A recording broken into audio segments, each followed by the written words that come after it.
नमस्कार और देसी विमर्श में आपका स्वागत है। आज हम एक बड़े ही दिलचस्प मोड़ की बात करने जा रहे हैं।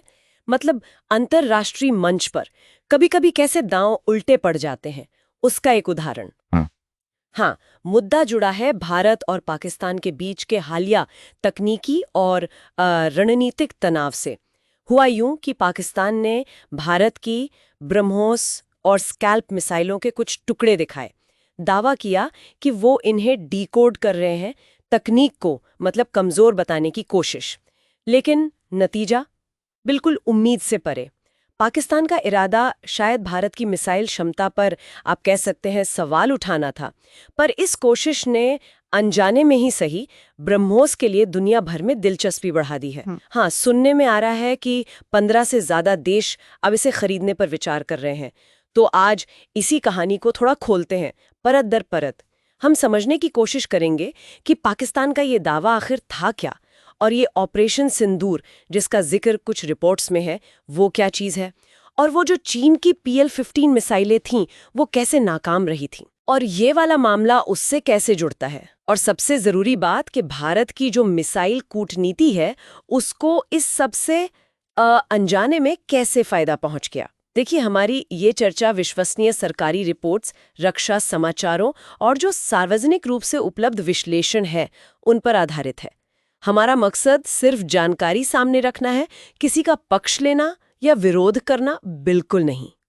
चलिए शुरू करते हैं। तो बात शुरू हुई पाकिस्तान के दावे से कि उनके पास भारत की ब्रह्मोस और स्कैल्प मिसाइलों के हमले के बाद बचे हुए टुकड़े हैं, मतलब मलबा, और उनका प्लान था इन टुकड़ों की रिवर्स इंजीनियरिंग करना, शायद चीनी मदद से।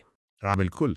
और ये कदम एक तरह से उस घटना का जवाब लगता है जब कुछ समय पहले पाकिस्तान की अपनी वो चीनी PL-15 मिसाइलें वो बिना फटे भारत के इलाके में गिर गई थी और भारत ने उन्हें बरामद कर लिया था।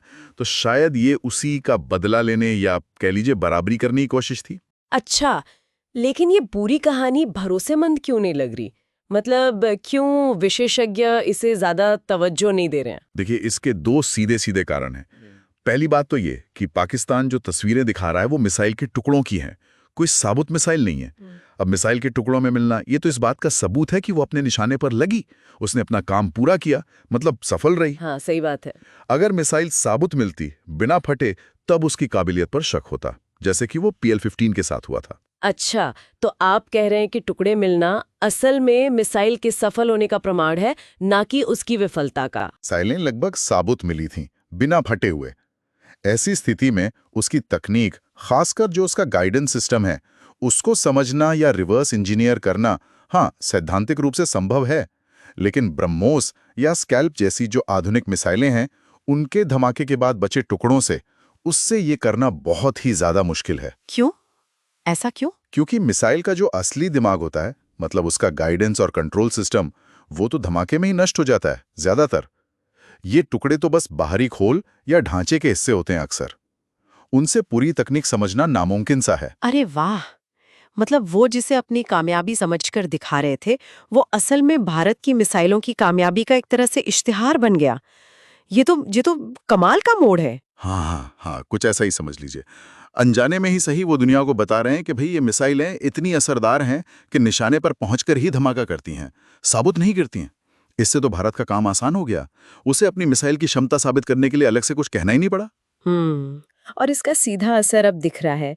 जैसे रक्षा मंत्री राजनाथ सिंह के हवाले से जो खबर आई है कि लगभग 15 देशों ने ब्रह्मोस में रुचि दिखाई है। जी हाँ, ये संख्या बहुत महत्वपूर्ण है।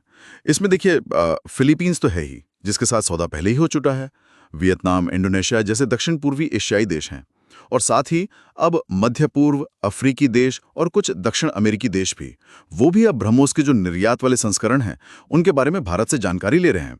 बातचीत अब अलग अलग देशों की जरूरत के हिसाब से रेंज और दूसरे तकनीकी पहलुओं पर चल रही है, ऐसा लगता है। वैसे ये पहली बार तो नहीं है जब पाकिस्तान का कोई दावा या कोई नैरेटिव उन्हीं पर भारी पड़ा हो। मुझे याद है पहले भी कुछ ऐसी घटनाएं हुई हैं। हाँ, ये पैटर्न पहले भी दिखा है, बिल्कुल।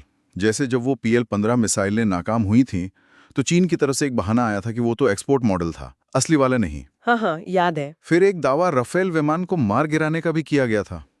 लेकिन बाद में फ्रांसीसी कंपनी द सॉल्ट के CEO ने खुद साफ किया कि एक राफेल विमान का नुकसान हुआ जरूर था, पर वो ऑपरेशन सिंदूर के काफी बाद एक नियमित ट्रेनिंग उड़ान के दौरान हुआ, तकनीकी खराबी से, किसी हमले में नहीं। अच्छा। यहां तक कि जो स्वतंत्र अमेरिकी विश्लेषक हैं, उन्होंने भी उस समय भारतीय हमलों को सटीक बताया था और ये भी कहा था कि कोई भारतीय नुकसान नहीं हुआ। तो ये जो प्रचार है और जो जमीनी हकीकत है, उसका फर्क बार बार सामने आ जाता है।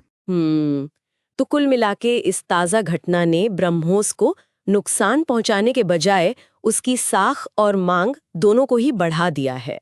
इस विश्लेषण को ध्यान से सुनने के लिए बहुत धन्यवाद। मुख्य बात यही है कि कभी-कभी रणनीतिक चूक या कह लीजिए प्रचार की कोशिशें अनअपेक्षित रूप से विरोधी के लिए फायदेमंद साबित हो सकती हैं, जैसा ब्रह्मोस के मामले में हुआ। अगर आपको ये जानकारी और हमारा ये विश्लेषण उपयोगी लगा हो तो इसे साझा जरूर करें और देसी विमर्श को फॉलो करें, ताकि आप ऐसे और भी विषयों पर स्पष्ट और तथ्य आधारित चर्चा सुन सकें। आप हमारे चैनल पर ब्रह्मोस, अग्नि, तेजस और भारत की रक्षा नीति से जुड़े दूसरे विश्लेषण भी देख सकते हैं। और आखिर में सोचने के लिए एक सवाल छोड़ जाते हैं, आज के दौर में क्या हथियारों की जो असल क्षमता है उससे ज्यादा महत्वपूर्ण उनकी कहानी और उसे कहने का तरीका हो गया है? इस पर जरूर विचार कीजिएगा। फिर मिलते हैं एक नए विषय के साथ। तब तक के लिए जागरूक रहिए, सोचते रहिए। जय हिंद।